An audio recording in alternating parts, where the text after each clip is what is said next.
Hey everyone, you'll have to forgive me for the fact that I am shooting this in this particular hue of light because, well, to be perfectly honest with you, I just stuffed my face with peanut M&Ms, and I feel like they're all in my teeth, so this way, this grainy look will prevent you from seeing that, and it's late at night, and I don't have as much hair as I usually have in recent months.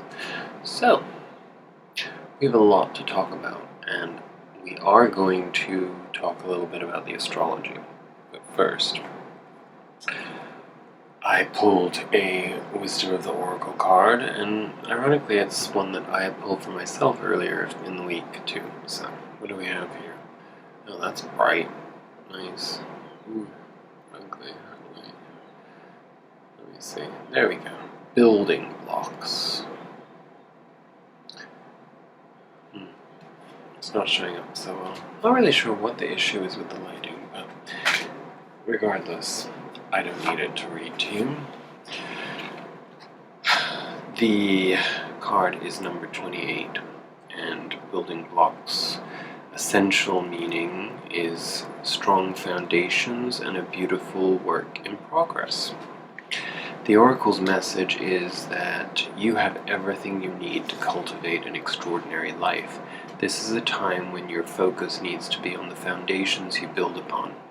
Your work, your relationships, and your very being are underwritten by your values, ethics, morals, and core beliefs. Are they still true for you?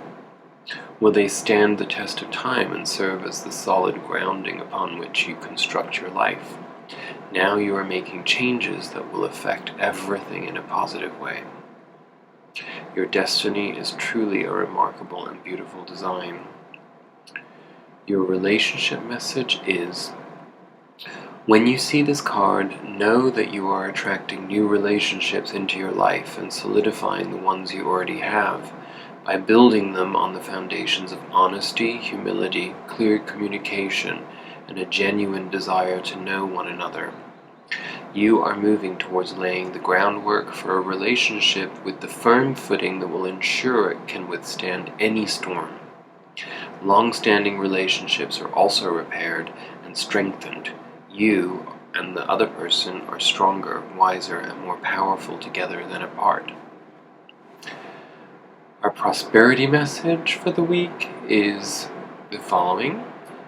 You have everything you need to turn iron into gold in the alchemical process of creating the prosperous life you desire. Now is the time to build on the strong foundation you have already laid for your prosperity. Keep in mind that these building blocks are imbued with the sparkling energy of your intentions. Excuse me. Own your dream and remember that you always have more than enough. Peanut M&M burps.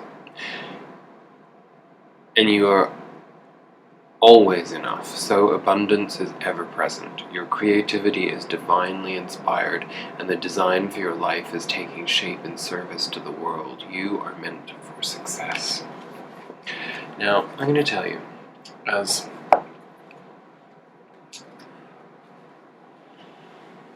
broad as that may have seemed in its message, it feels extremely topical and on point. I personally have been feeling a real buoyancy of spirit that is separate from the idea of looking at the world around me and idealizing things that should not be idealized, but in spirit, in my heart,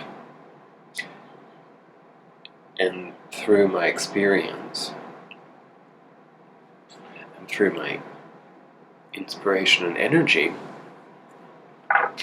I am creating a brand new reality, as are all of us that are consciously doing this work. We are actually finally coming into self-empowerment. We're coming to understand that the lessons of the last, well, I don't even want to put words, numbers of years as specific to whatever that cycle is that's closed out, but because it all depends on which planets were pushing which influences forward. But it's been a very long time coming. And to be able to let go of all that preconditioning to values, to a value system that doesn't compute and that never made any sense and that never felt edifying and liberating, to awaken to the idea that the answer to that is inside of you, is a pretty extraordinary leap of faith, one might call it, but a leap of dimensionality, essentially. That is what the dimensionality is. It is this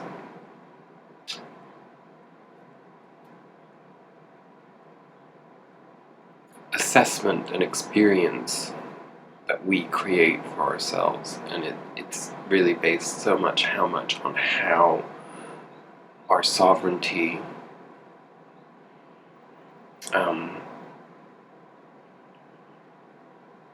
is intact in our choices and our plans, or how much it is sabotaged by the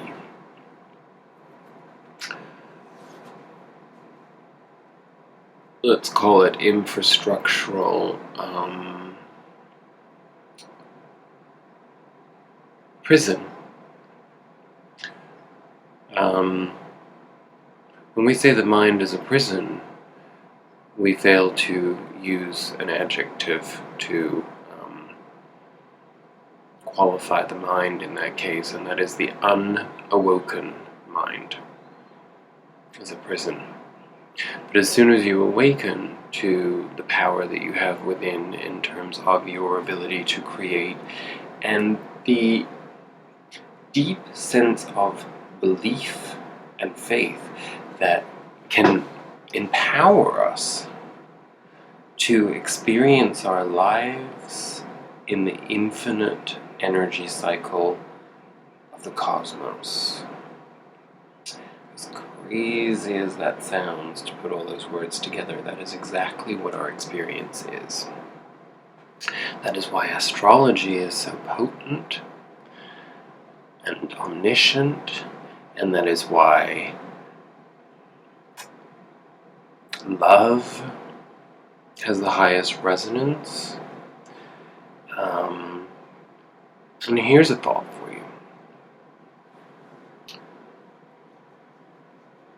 We're always looking at our existence as humans in the spectrum of domination of the earth, as if we are separate from earth. But if you reconsider the way that you view Gaia, and you think of Gaia as being our spaceship, but not just our spaceship, our destiny, our entire system of energy, that's the only word that can really describe it, but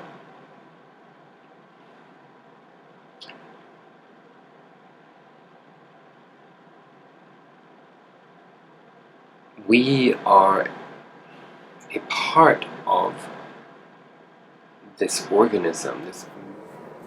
It's really difficult to convey the possibilities of reality in multiple dimensionality, but in any case, my perspective from all of the things that I have learned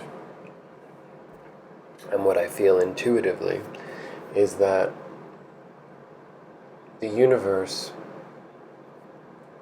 is infinitely expansive, and our energy is part of the life force of the universe, and there are civilizations of all ilks and levels of evolution that exist throughout the universe. And we come back. We are spirits that have chosen or been designated to planet Earth for a certain energy life cycle, which is this infinite sort of process of elevating the frequency, so that I guess some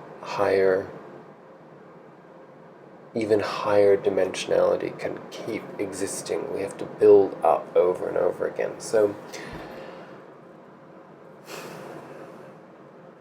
we only know how to measure things in terms of this existence that we experience through time and space.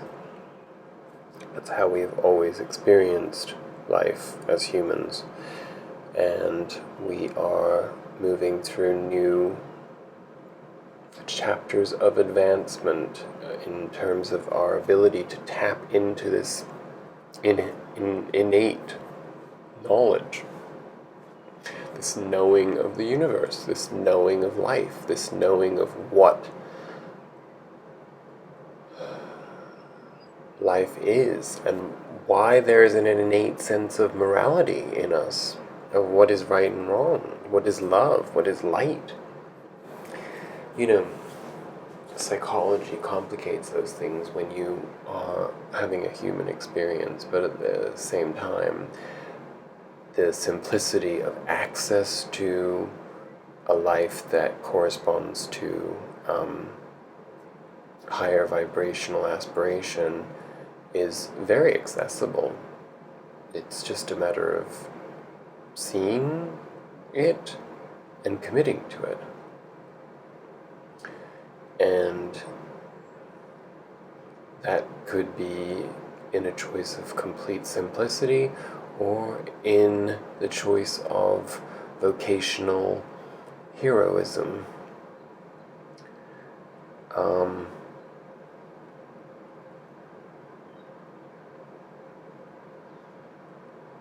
This is really not entirely dissimilar to the inherent definition of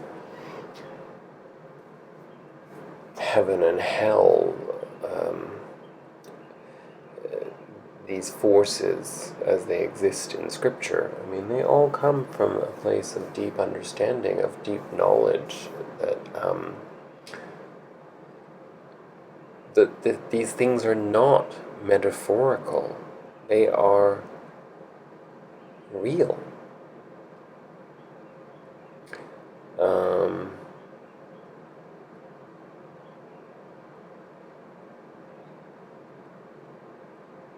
The illusion is what we live every day.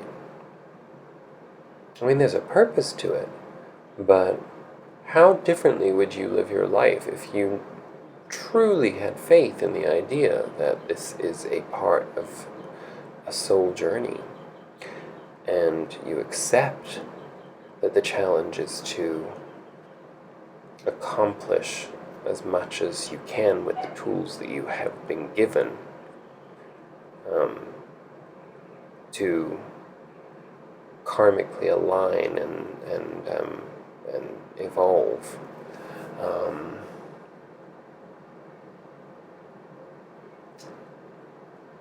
And that death is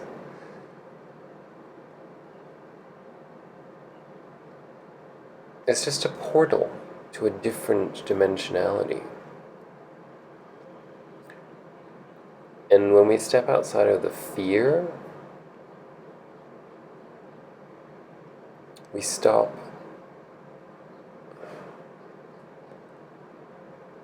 beating up on ourselves. We stop thinking in this linear, hierarchical,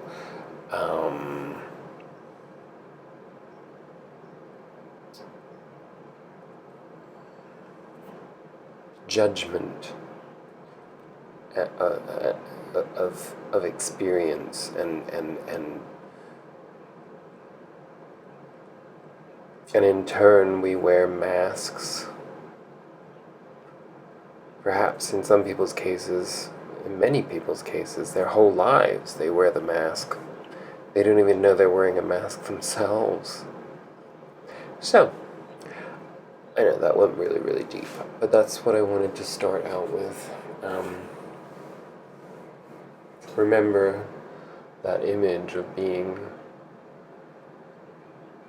a part of the living organism on which you live. We are made of the same minerals and particles as our mother ship. So we have to start thinking about that in terms of our consciousness, that our consciousness is the consciousness of Earth.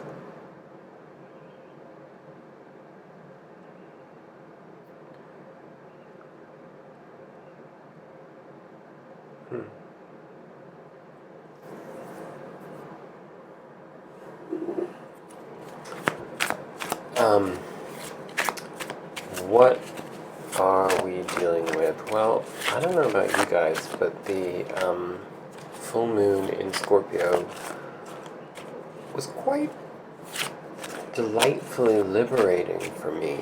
I feel like a lot of things suddenly kind of started to make sense. And I've been having experiences where I'm really able to understand elements of the matrix in which we live, the system. These sudden revelations that kind of reinvigorate my life force, which has felt really dulled for quite some time. And that's what I've prayed for years, is purposefulness. To find a purpose to my life. And we're all in this position right now of having no idea what our calling is, how any of this is going to manifest, but what we do have on the horizon is the Sun sextiling Uranus, which is in Taurus, and this Earth Uranus Sun energy is really spiritually potent and dynamic, and it feels to me as though it's creating some sort of a direct energy exchange for us to receive in the coming week, essentially. Yeah. It's a spiritual download. I guess we just use language as code, so I hope it doesn't become too boring and repetitive when we refer to spiritual downloads, because it's a very easy way of explaining something that's way more complex than I'm able to understand. Well, maybe not understand, but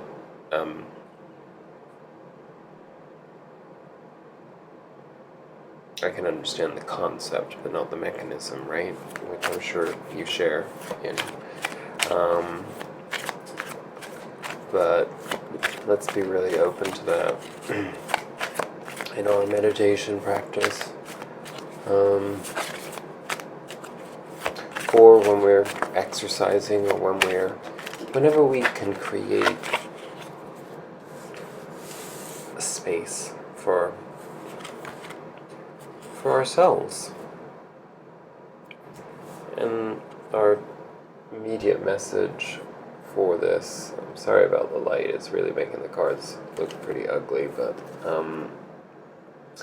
the Wheel of Fortune landing on the Five of Pentacles. So I'm going to take that to be our weekly energy, and what this dictates is that lack of self-confidence and self-belief, that poverty consciousness that has kept us anchored in false narratives, in not being able to attain the fullness of our spiritual sovereignty and the right for us to choose our experience as long as it's in service of the light. We have the innate right to do whatever we want. So anything that goes against that is actually dark.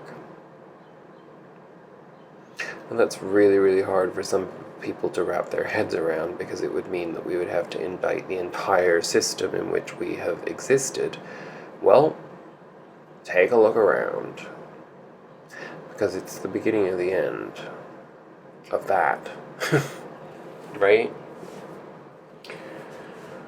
We knew all about that. So we'll take that as our underlying energy for the week. Other major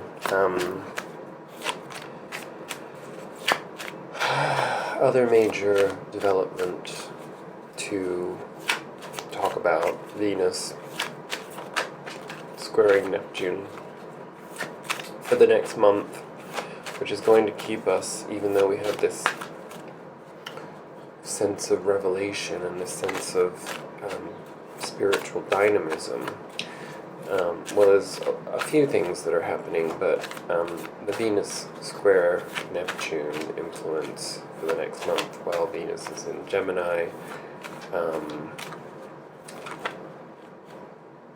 and going retrograde. Soon, not yet, but soon. And because Venus is going to be in Gemini for the next 4 months, this square with Neptune, which is the planet of illusion and the planet of confusion and the planet of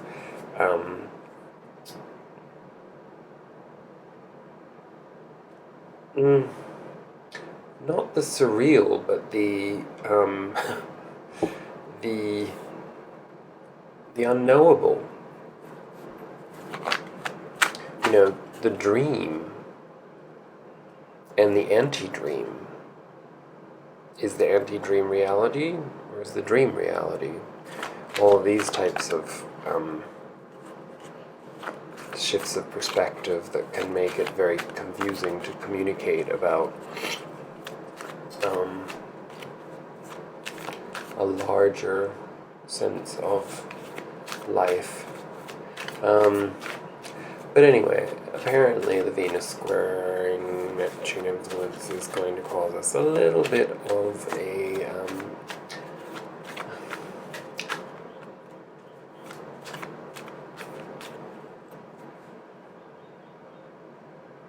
veil over our emotional access and transparency in others. You know, Venus is this desire to connect and this desire to be as one spiritually, and in awe of all things beautiful and all things of the light. And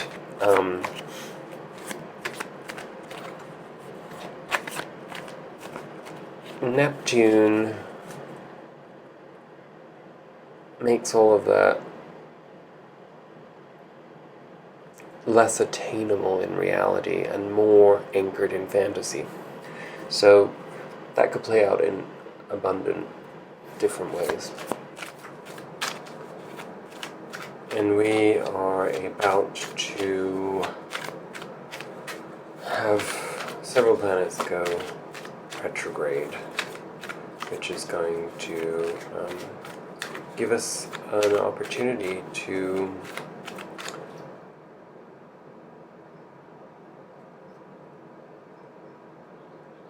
assess and reevaluate the experiences in our perception and our emotional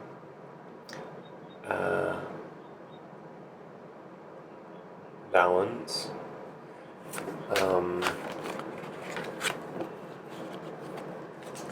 How this process of change in our world has affected us. Let's put it this way, up until now, we have been in a position of observation and submission to the experience, whereas now, as these planets start to go retrograde, we are going to then revisit the degrees that we have been moving through over the last few months. Well, for as long as these planets have been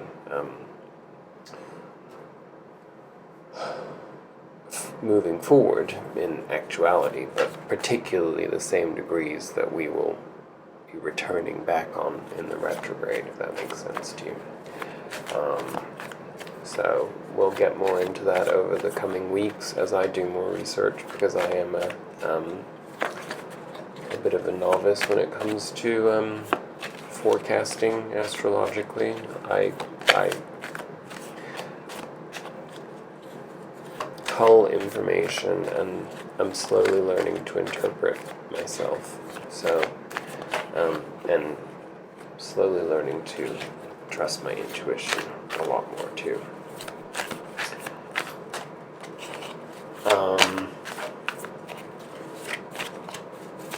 Which, speaking of, let's pull the weekly. Okay.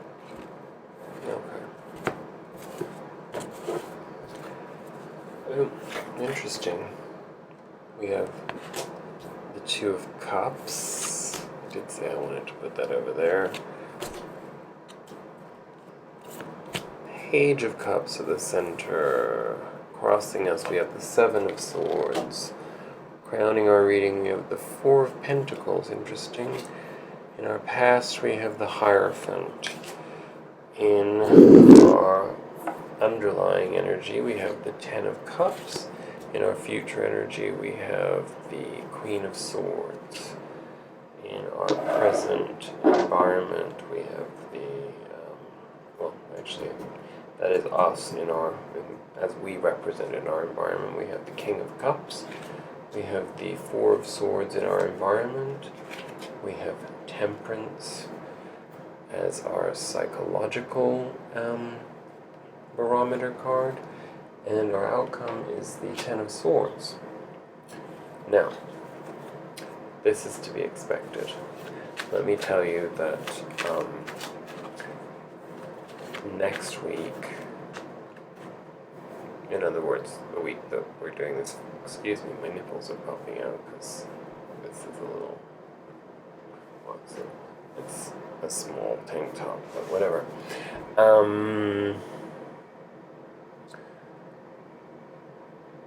This week ahead is going to be really taxing.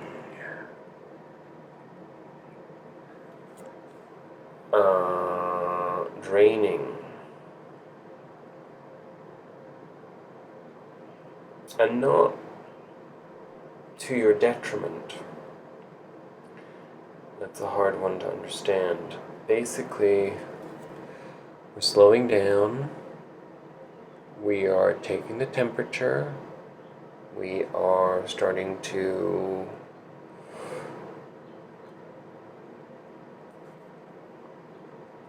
come to, well, let's put it this way, even people that don't have an understanding of there being a spiritual awakening taking place on a mass level currently, those people are still feeling very confused, but beyond their confusion at this point is a sense of there being great potential for unrest, chaos, and a sense that there is a deep fear of the unknown in most people. I mean, when you have been conditioned to think that your life is going to be a certain way and that there is no other system that could ever overthrow your center of gravity, your balance, your true north, so to speak,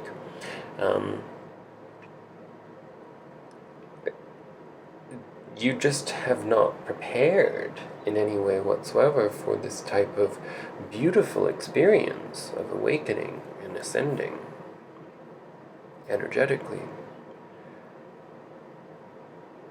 So this is starting to come out in the collective conscience, and that's a scary vibration to be navigating. You know, it doesn't mean that you're feeling that way, but it's how other people are feeling. And fear is, as we know, a very, very low frequency emotion, and it is the shackles of humanity. You know, fear will keep us from evolving towards the light. It will always keep us from evolving towards the light. Fear of change, all of it is really linked to fear of death and fear of having not figured out the great mystery of the universe. And of course, none of us can be certain of anything. Most of what I'm saying to you could be considered a bunch of lunacy. But you'll know it in here.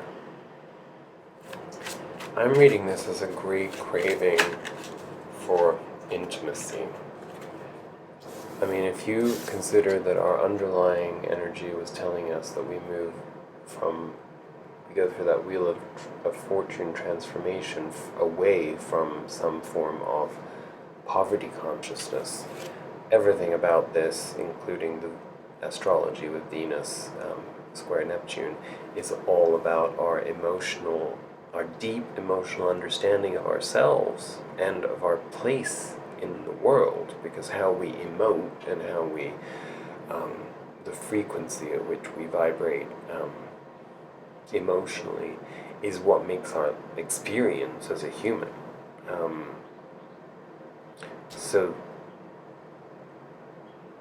whatever's still keeping us down here when we should be up here is being targeted in our subconscious mind in this energy here. And with that Venus square Neptune, that's kind of what I'm getting from it in any case. It was clarified, our underlying energy, by the Two of Cups, which is this union card. It's the union within the self as much as it is with another, because we know that we can't really truly love anyone else if we don't love ourselves. As cliched as that sounds, there's a reason why it's a cliche. It's because it's the very foundation of the human experience.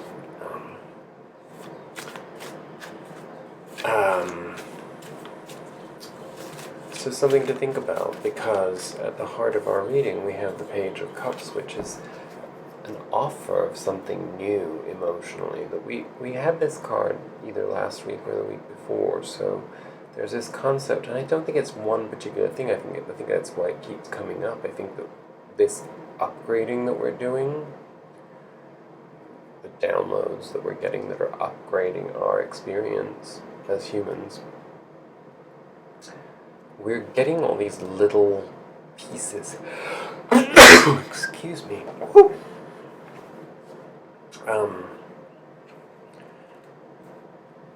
Of a puzzle.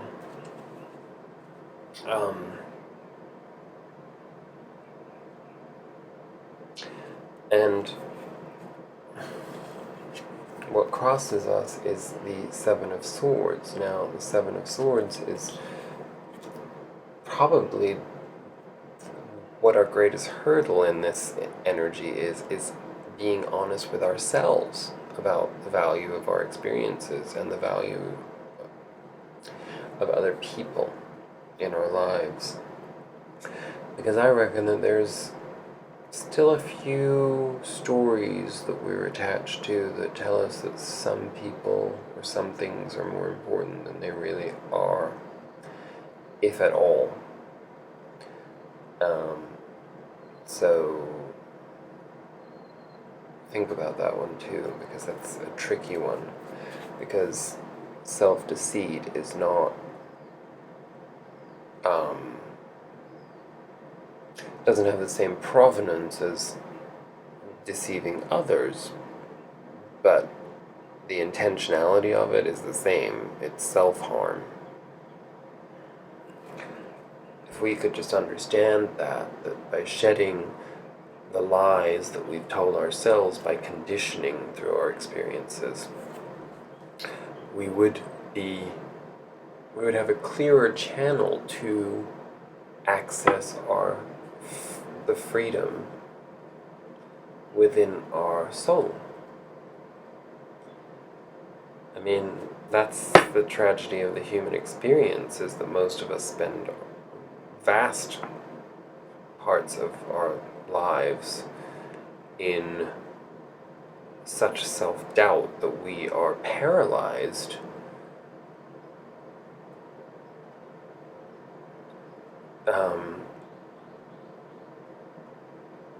in the face of accessing the possibility of creating the experience we want to have.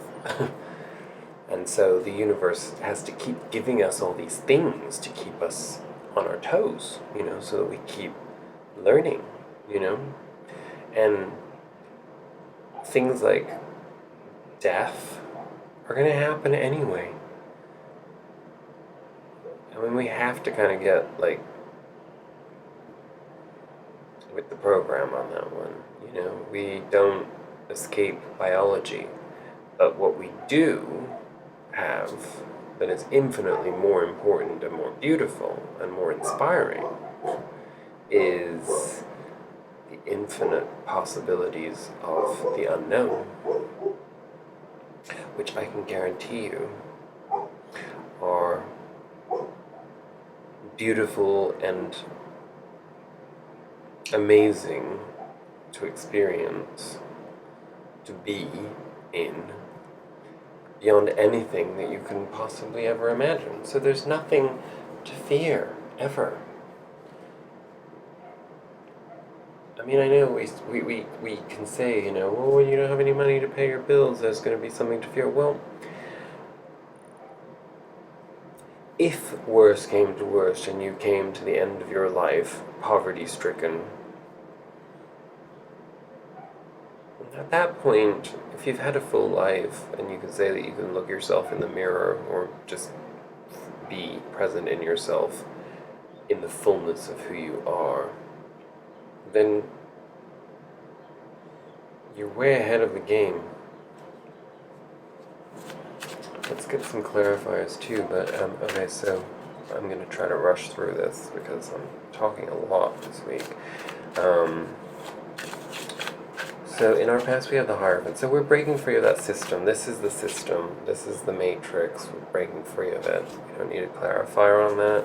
Our underlying energy is the Ten of Cups. This means that we're finally at some kind of...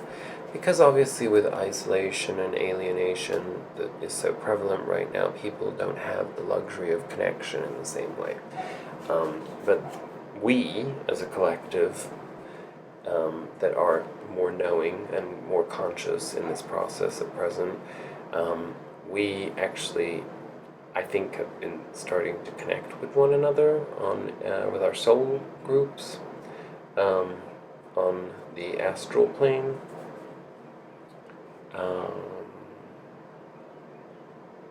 I feel much more connected to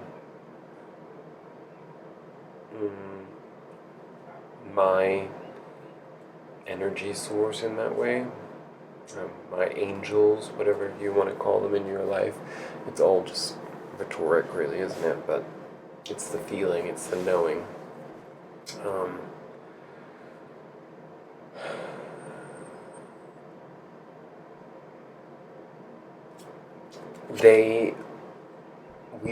We formed this connection with these people, this energy, and we're feeling it more and more inside of ourselves. And those that we love on the physical plane, that are in our lives, that have stayed in our lives on our journey without abusing our trust, and who actually want to grow with us and want to see us grow.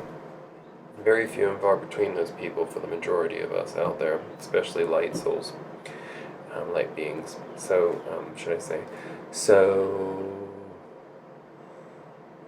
there's a buoyancy to that feeling of that knowingness, right? So, that's our foundation. We have that now. We are emboldened. And this is bringing this into our future energy.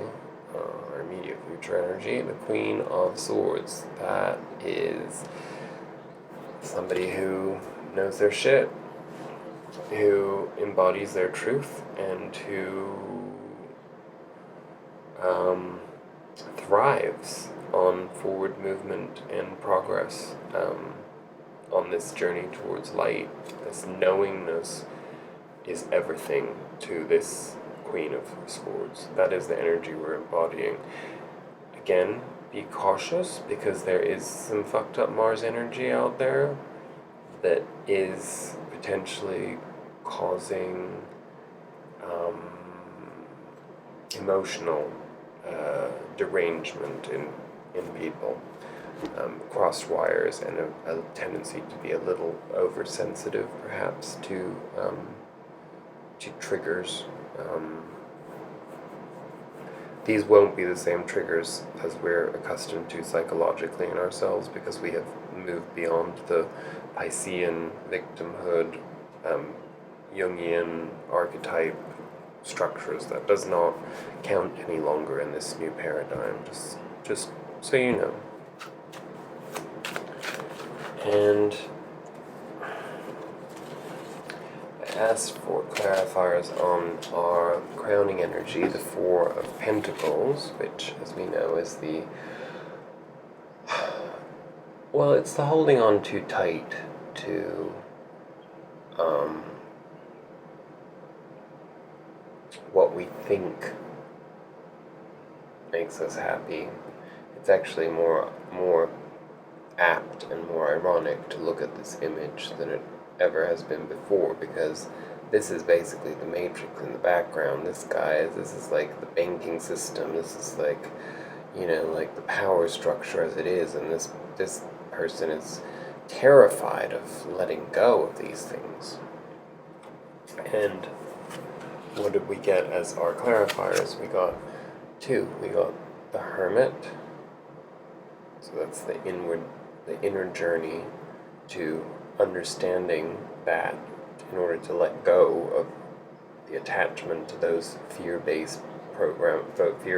programming-based institutional rules and regulations of the Hierophant that we saw, and also remembering too that the lantern has the star within. This is also a call to arms, because the Hermit carries that star in the lantern not just for his inner guidance, but also in order to lead others. And the Six of Swords telling us that it's by doing that, by doing the work of letting go of these things, that we flourish and find calmer water and the opportunities that we deserve and want. That's exactly what that Six of Swords is. Look, again, looking at it in this context now, it makes so much more sense, right? Moving away from all that chaos. He has the power to move on to this calm water and move towards the goals that he has been put on Earth, or they have been put on Earth, to reach. In our present, we have the King of Cups. I have no idea why. I'm guessing that is as a representation of us. That is our emotional balance. That's that ownership of authority over our emotions, and the representation that translates to in our dealings with the world around us, with other people, and how they will receive us. And there's great opportunity in that, because you get the Nine of Pentacles and the Ace of Pentacles, and together they make the Ten of Pentacles, so that's the legacy there. So the fact that this came out split up with the King of Cups is telling me that there's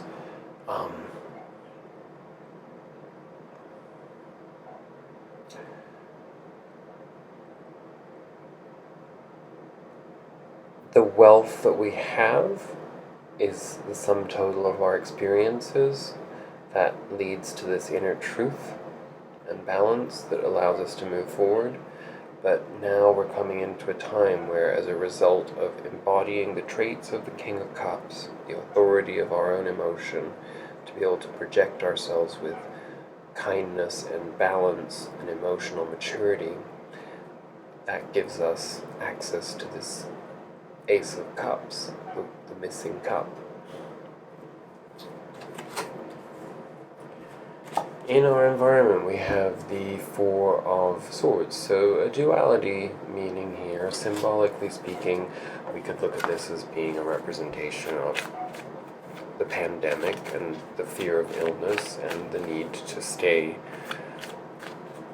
somewhat retracted in our approach to reintegration, because this isn't going to move as fast as some people would like, because whether we like it or not, the universe is not letting us move forward to normalize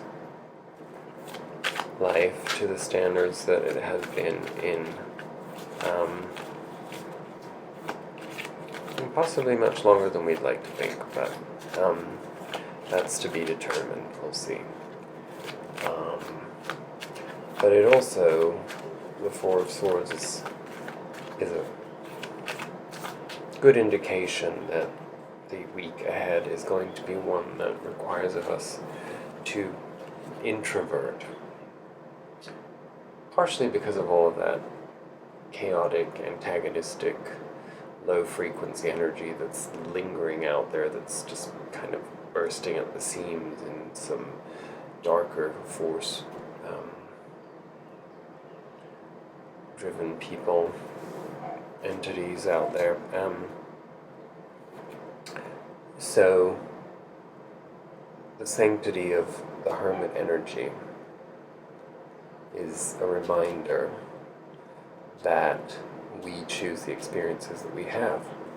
So when we refocus our attention and our energy levels and our frequency through meditation and exercise and taking care of ourselves, we then are able to meet the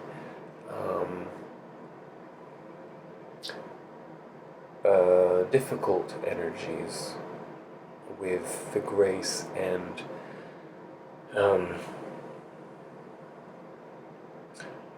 light-inspired response that they require in order to be what's the word I'm looking for? Neutralized. And we got the Magician as the clarifier on that Four of Swords, so that is telling us to rest, relax, stay in our own environments in order for us to develop this alchemical power within us. This is going to be a very, very interesting time for those of us that have awakened enough to come into an understanding of manifestation of our power, because you may start realizing that you're capable of some things that you never ever thought that you were capable of doing or being, embodying traits that seem almost completely foreign to us within ourselves, that we've maybe only aspired to and we've only ever seen in other people, but we're very far removed from us. We're finding ways to embody those values and present ourselves with that type of inner authority. Our psychology directive card is temperance, so that emphasizes that need for balance and to do that inner work, to really work on processing the subconscious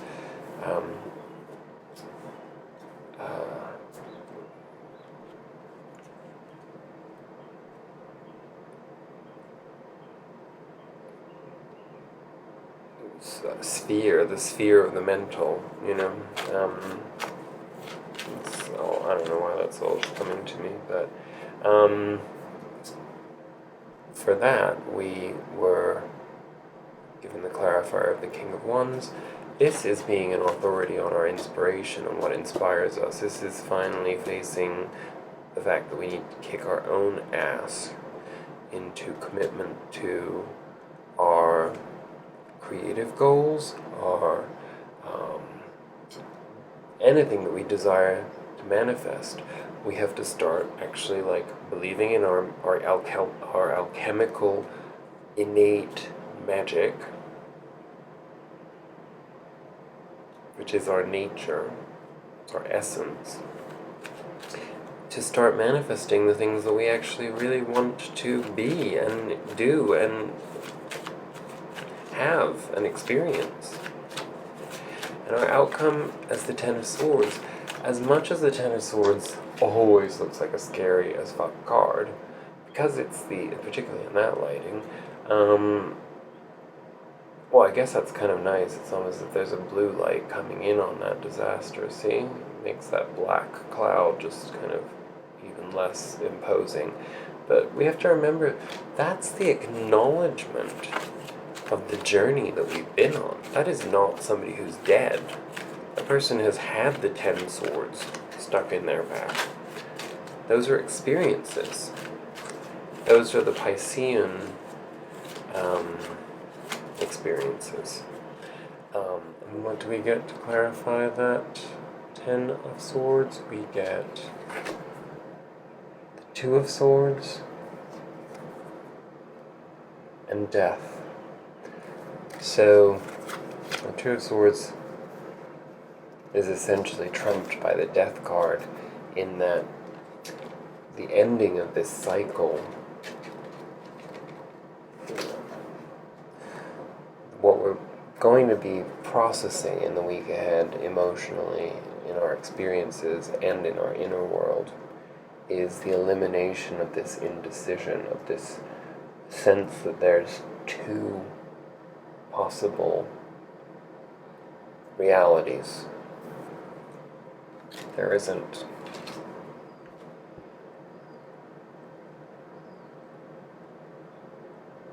This is a brand new beginning.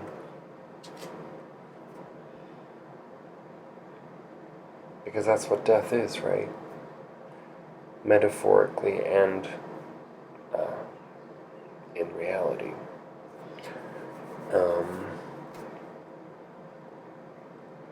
Couldn't be more clear, and I think that's very inspiring, and it gives us a good indication of what the process of the week ahead is going to be like for us. I like it. I'm done. So, on that note, I wish you a fantastic week to come, full of intuitive empowerment and deep understanding. And that's it. Much love and peace. And I'll see you in a week.